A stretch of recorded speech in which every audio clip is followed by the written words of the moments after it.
Indo British advanced pain clinic నొప్పి మాయం surgery దూరం ఫర్ అపాయింట్మెంట్స్ 9155515563.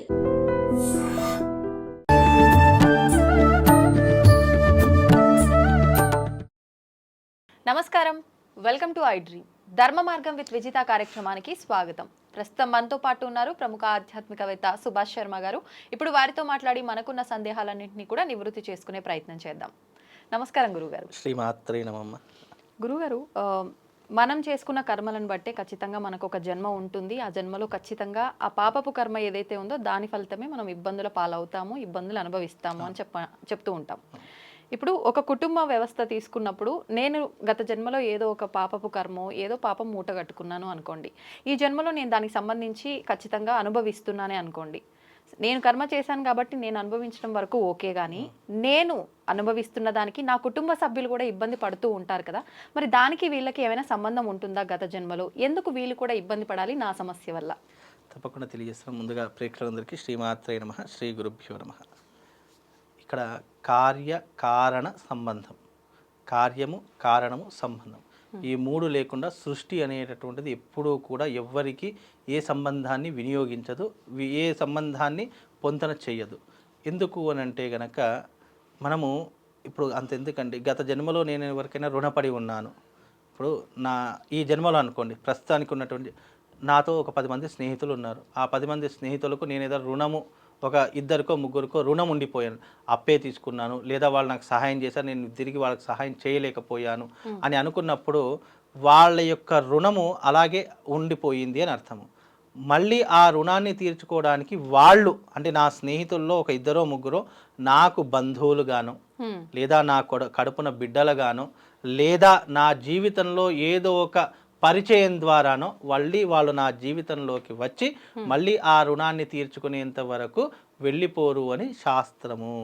అంటే అలాగే మీరు అడిగినటువంటి ప్రశ్నకు, మీరు ఏదైనా తెలిసి కానీ తెలియక కానీ ఏదైనా పాపం చేశారు, ఆ పాపంలో వీళ్ళు కూడా మీకు భాగస్వాములు అయ్యారు.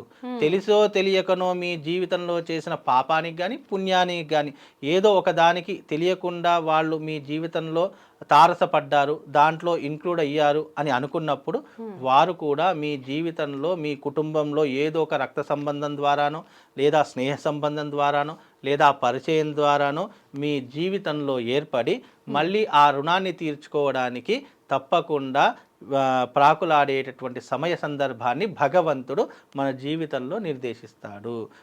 చాలామంది ఏమనుకుంటారంటే, అయ్యో అనవసరంగా నేను ఈమె కడుపున పుట్టానే, ఈమె కడుపున పుట్టకపోతే నేను చాలా సంతోషంగా ఉండేవాడిని అని చాలామంది పిల్లలు అనుకుంటారు, ఎవరైనా సరే. లేదు, అయ్యో అనవసరంగా ఈ ఇంట్లో పుట్టానే, నేను పక్కనున్న వాళ్ళ ఇల్లు చూడు ఎంత ఆనందంగా ఉందో, ఆ ఇంట్లో పుట్టినా అయిపోతుండేనేమో అని అనుకునేటటువంటి చాలామంది ఉంటారు. అలా ఎందుకు అనుకుంటారు అని అంటే, మన ఇంట్లో పుట్టారు అని అంటే కార్యకారణ సంబంధం లేకుండా ఎవరు కూడా పుట్టరు. ఇది మాత్రం గుర్తుపెట్టుకోండి. మీరు కష్టం అనుభవిస్తున్నారు అన్నప్పుడు మీతో పాటుగా వాళ్ళు కష్టం అనుభవిస్తున్నారు అంటే అర్థం ఏంటి? పోయిన జన్మలో మీరు చేసినటువంటి పాపకర్మలో వాళ్ళు కూడా భాగస్వాములు అయి ఉంటారు. అది ప్రత్యక్షంగా కావచ్చు, పరోక్షంగా కావచ్చు, ఏ రూపకంగానైనా సరే వాళ్ళు మీ జీవితంలో మీ వల్ల ఒకరు నష్టపోతున్నారు, మీ వల్ల ఒకరు బాధపడుతున్నారంటే ఆ వ్యక్తి మనకు జీవితంలో ఎప్పుడో ఒకప్పుడు నష్టం కలిగించడం కావచ్చు, లేదా అతని ద్వారా మనం బాధ పొందినటువంటి ఇబ్బంది కావచ్చు, ఏదో ఒక కార్యకారణ సంబంధం లేకుండా చాలా మట్టుకు అలాంటివి జరగవు. మీ వల్లనే కష్టపడుతున్నారు అని మీరు బాధపడాల్సిన అవసరం లేదు. ఎందుకు? వాళ్ళు గత జన్మలో వాళ్ళ ద్వారా మీరు కష్టపడ్డారేమో, వాళ్ళ ద్వారా మీరు బాధపడ్డారేమో, వాళ్ళ ద్వారా మీరు నష్టాన్ని అనుభవించారేమో అని చెప్పి భగవంతుడు ఏం చేస్తాడు? వీళ్ళ ద్వారా వీళ్ళు కష్టపడ్డారు కదా, ఇప్పుడు ఈమె ద్వారా వీళ్ళు కష్టపడాలి. ఇప్పుడు అంటే ఖచ్చితంగా మనం గత జన్మలో చేసిన ఆ కర్మలు ఏదైతే ఉన్నాయో దానికి సంబంధించే ఒక తల్లి, ఒక తండ్రి, కుటుంబ వ్యవస్థ అంతా ఏర్పడుతుంది. అవునమ్మా. మరి ఇప్పుడు చాలా మంది పుట్టింది ఒక ఇంట్లో, కానీ దత్తత ఇవ్వటం రూపంలోనో, తప్పిపోయి వేరే వాళ్ళ ఇంట్లో పెరగటమో ఇలాంటివి చూస్తుంటాం. ఇది ఎలా జరుగుతుందంటారు విధానం? రైట్. దీనికి కారణం ఏంటంటే, మన గత జన్మలో మనం పుట్టినటువంటి శిశువుకి కానీ, లేదా మనం ఇతరుల పుట్టినటువంటి బిడ్డలకు కానీ ఏదైనా హాని కలిగించినా, లేదా మన ద్వారా వాళ్ళు ఏదైనా మరణానికి గురైనా, మన ద్వారా వాళ్ళకి ఏదైనా చెడు సంఘటనలు జరిగినా మనకు పుత్రశోకం అనేటటువంటిది వస్తుంది.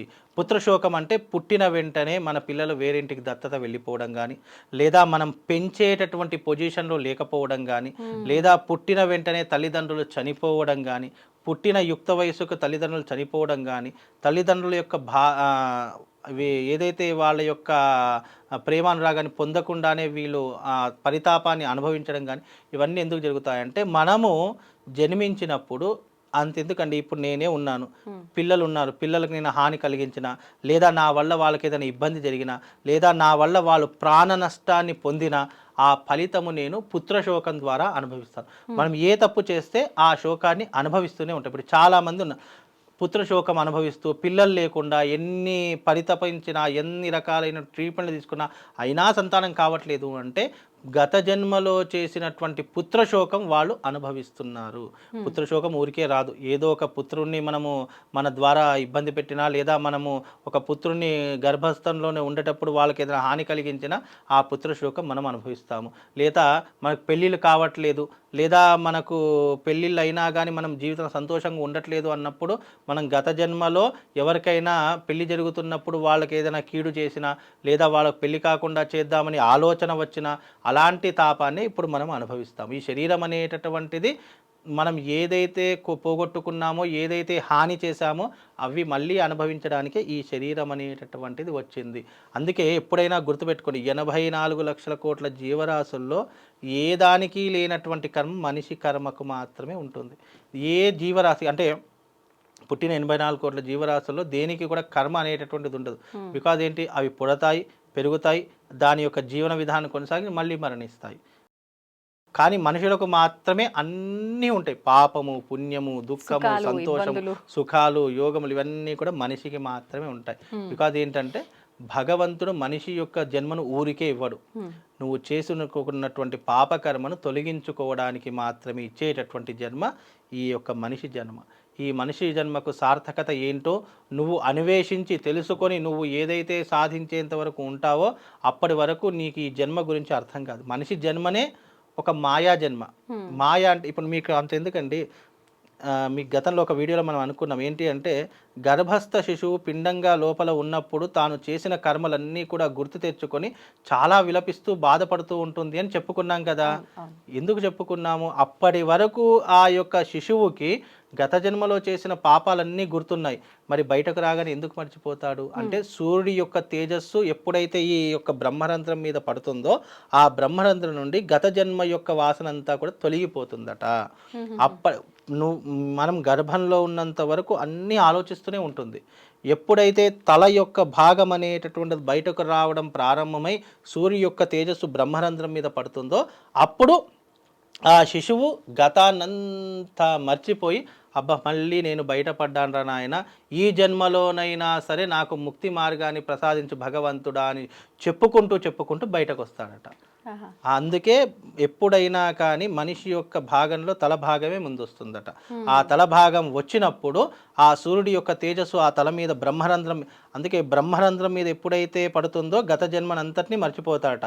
మళ్ళీ మరణ సమయంలో ఈ బ్రహ్మరంధ్రం ఉంటుందో అది పట్టని పగిలిపోతుందట. పగిలిపోయినప్పుడు తన యొక్క గత జన్మ ఈ జన్మలో చేసిందంతా కూడా మర్చిపోయి మళ్ళీ అతను శిశువు గర్భంలో వచ్చినప్పుడు ఇప్పుడు చేసిందంతా తలుచుకుంటాడట.